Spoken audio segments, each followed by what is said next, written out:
माधुरी जी, आप पिछले 277 दिन से बैठे हो, ऐसा आप बता रहे हैं। अभी तक के इस विषय को लेकर के किन के पास गए हैं सरकारी महकमे के, किन विधायक और किन मंत्रियों से मिले और जवाब क्या आया है? हर मंत्रीगण, हर कांग्रेस के विधायक जी हम लोगों को आश्वासन दे रहे हैं कि आपकी मांग पूर्ण होगी, आप लोग बैठे रहो। यही आश्वासन को लेकर हम 4.5 साल से 4 साल से हम लोग आंदोलन में बैठे हुए हैं और लगातार पहले 58 दिन करे, उसके बाद फिर 1 महीना दिसंबर में करे थे 2021 और 22, ये 20 अक्टूबर से फिर बैठ गए हैं। हमारी मांग पूर्ण नहीं हुई। अगर हमारी मांग पूर्ण नहीं होती तो हम लोग आत्मदाह करने पर मजबूर हो जाएंगे और सभी से आश्वासन मिल रहा है, लेकिन हम लोगों की मांग पूर्ण नहीं हो रही है।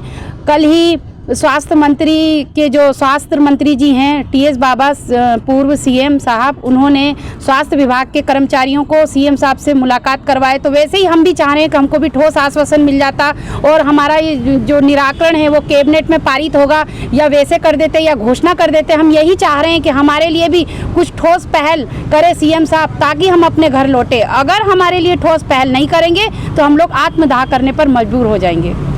क्या लगता है अभी की जो परिस्थितियां हैं कब तक आप झेल पाएंगे, क्योंकि अब मानसून आ चुका है और मानसून काफ़ी तबाही मचाता है चारों ओर। इससे तो हम गुजर ही रहे हैं। टेंट हमारा उखड़ गया था, हम लोग खुद 4 लोग टेंट के नीचे दब गए थे।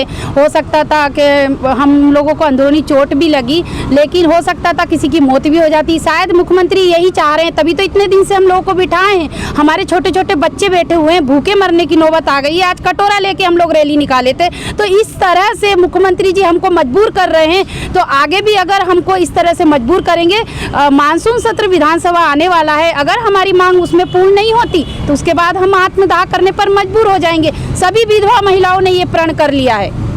कल जो कैबिनेट बैठक होने वाली है, तो आप लोगों को क्या लगता है आज जो आप लोगों ने प्रदर्शन किया है उसका असर वहाँ होगा? कल आप लोगों का मुद्दा वहाँ उठेगा? अब जो अपने डिप्टी सीएम साहब है वो तो आश्वासन ही दे रहे हैं कि आप लोगों की मांग पूर्ण होगी और सीएम साहब करेंगे। कल भी हमको भरोसा है, भरोसे को ही लेके हम लोग यहाँ बैठे हैं कि सीएम साहब सुनेंगे। जब सत्ता में आने से पहले उन्होंने वादा किया है तो उस वादे को पूर्ण करना चाहिए, क्योंकि सभी को सौगात दे रहे हैं, सभी विभाग का निराकरण कर रहे हैं। तो हमारे विभाग में ऐसा क्या है जो हमारे विभाग का निराकरण करने में उनको देरी लग रही है? तो लगातार बोलते आ रही है कि आप लोगों के लिए कोई नियम नहीं है। अब जबकि टीएस सीदेव डिप्टी सीएम बना है तो कोई उम्मीद जागी आपको? देखिए, उम्मीद पहले जब अभी डिप्टी सीएम बने, लेकिन पहले तो वो हमारे पंचायत मंत्री थे। उन्होंने लेटर भी लिखा है मुख्यमंत्री जी को, उनकी भी बात नहीं मानी गई है। और ये भी बता दूं कि जो शिक्षाकर्मी कैडर समाप्त होने की घोषणा करे मुख्यमंत्री जी ने, मैं पहले तो ये बात बताऊंगी खुल के कि जो शिक्षाकर्मी का संविलियन शिक्षा विभाग में किया गया है वो कोई ऊपर से भगवान नहीं आया है। भाजपा सरकार ने 8 साल का संविलियन दिया है और ये जो कांग्रेस सत्ता आई है इन्होंने 2 साल का संविलियन दिया है। किस बेस पे दिया? इसका भी तो शीतलीकरण कमेटी में करा। उसी के साथीगण हैं जो हमारे जो मुखिया थे, आज उनके परिजनों के शिक्षा कर्मियों ने सड़क पर बिठा दिया। शिक्षा कर्मी ने अपना संविलियन ले लिया, हमको सड़क पर बिठा दिया। ये हमारे साथ अन्याय हो रहा है। सब प्रदेश अध्यक्ष शिक्षा कर्मी लोग एकजुट हो गए। मैंने कई बार अपील की कि आप लोग मेरे साथ कम से कम एक दिन सड़क पर उतरे, लेकिन कोई सामने नहीं आ रहा है।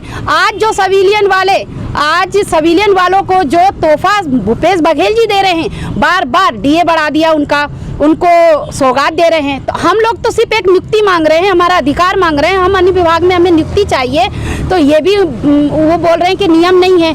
तो नियम नहीं है तो अन्य विभाग में नियुक्ति कर दे, और अगर नियम नहीं है तो जितने भी शिक्षाकर्मी का संविलियन किया गया है उनको शिक्षाकर्मी बना दिया जाए, उनका संविलियन को रद्द किया जाए। ये बोलूँगी अब तो मैं।